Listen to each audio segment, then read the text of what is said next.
Good morning, everyone, and thank you so much for joining us all here today. Today's shiur should be le'ilu nishmas our dear friend Menachem ben Yisrael Yaakov, as well as my dear aunt Rivka bas Gavriel Tzvi, and for Zaidi, Rav Shmuel ben Yosef Dov HaKohen, and b'schus l'refuah shalema Mishalom ben Sarachol, Miriam Basara, and Yair Yeshia ben Chaya Atara. Today we are on page 58 in the Or Avigdor, for those who are following along. And today we are talking about yet another worldly physical benefit that Bitachon has over a person. Umehen, and then also amongst the benefits of Bitachon is Menuchas HaNefesh v'Haguf min HaMa'asim HaKoshem. Peace of mind from having to engage in difficult kinds of work opportunities. Including those forms of work that wear out a body physically, not just mental anguish, but physical anguish. It says when a man trusts Hashem to help him find a job, a business, he still has to do something, right? We always talk about this. Hishtadlus is still something you need to do.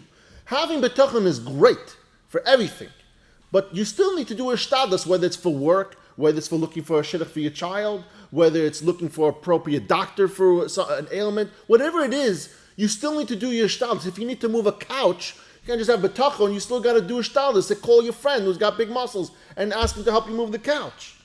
And he will be able to forsake the service of the kings, and he'll explain this in a minute what that means. There are people who are very eager to get involved with politics. In global politics, not necessarily, in shul politics. Talking about on a global or regional, and they want to get, they start becoming chum with the people of power, with the law enforcement and other political movements. And what happens is many times they start mingling with them. They start being influenced by those people. And what I mean by that is that sometimes you don't do something, or you do something because you want to appease those individuals.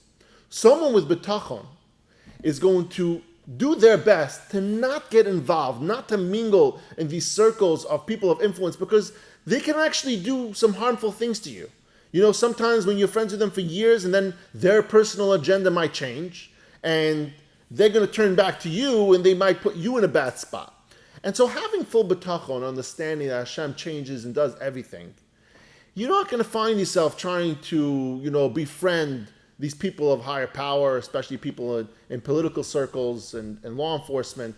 And you'll be more at peace of mind knowing that things are going to happen exactly the way they're supposed to be. And he will be able to avoid participating in their celebrations, and he'll be able to avoid the violence of their people. He's very strong over here talking about, not mingling in their parties, talks about the violence of their people. What he means to say over here is, Rav Av says he will avoid dealing with the difficult and demanding people who might seek to take advantage of him and even victimize him later on, even though now they're friends and everything. And it's dangerous to get close to politicians, Rav Av says, is who knows what they could do when they are overwhelmed by their desires and their own ambitions.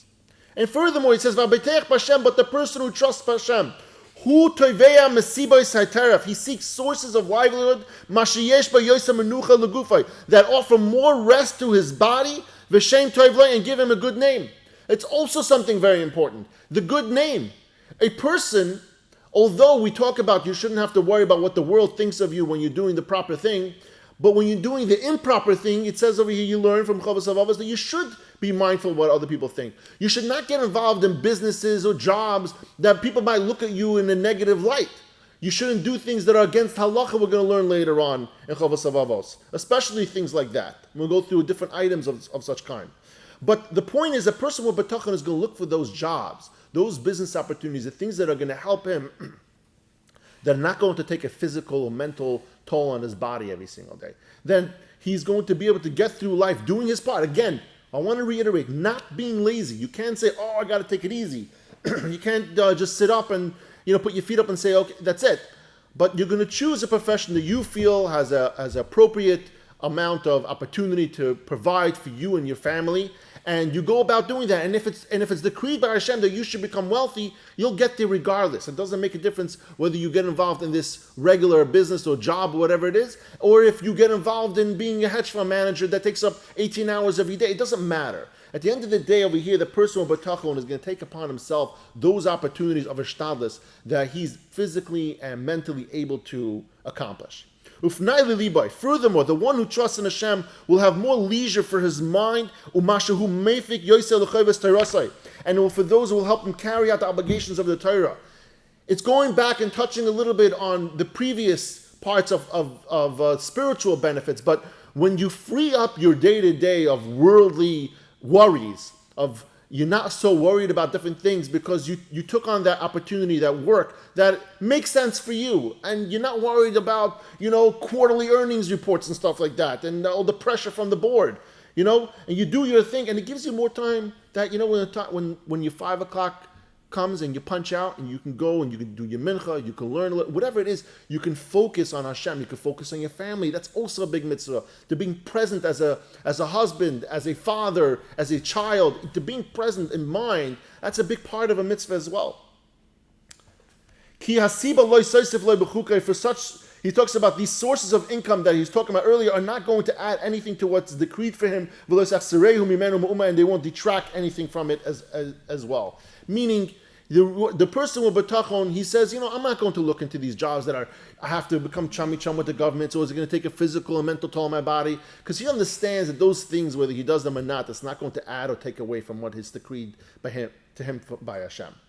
And when a person works, Rabbi Avigdor says he should know that the sources of income, like selling, business, being a salesperson, being in business, trading, whatever it is, even being a farmer, he says, are not going to help him. He's only doing this just because the requirement of Ishtadlis means you need to do something. You just choose something, like we spoke about already, or we're going to talk about soon.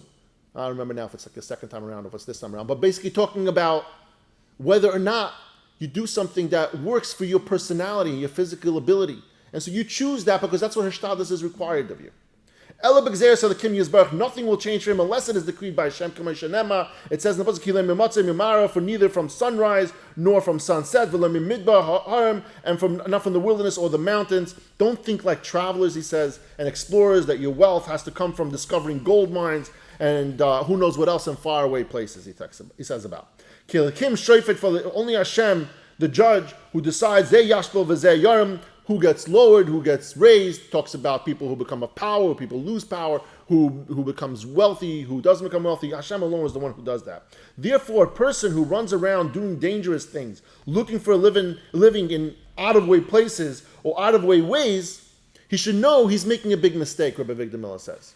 Whatever he does, it's Hashem and not the choices that is bringing out his livelihood. The choices of your business that you choose to get into is not what's bringing you your success in life. It's really Hashem at the end of the day that's doing that. Thank you, everyone, for joining us all here today, and I love you all.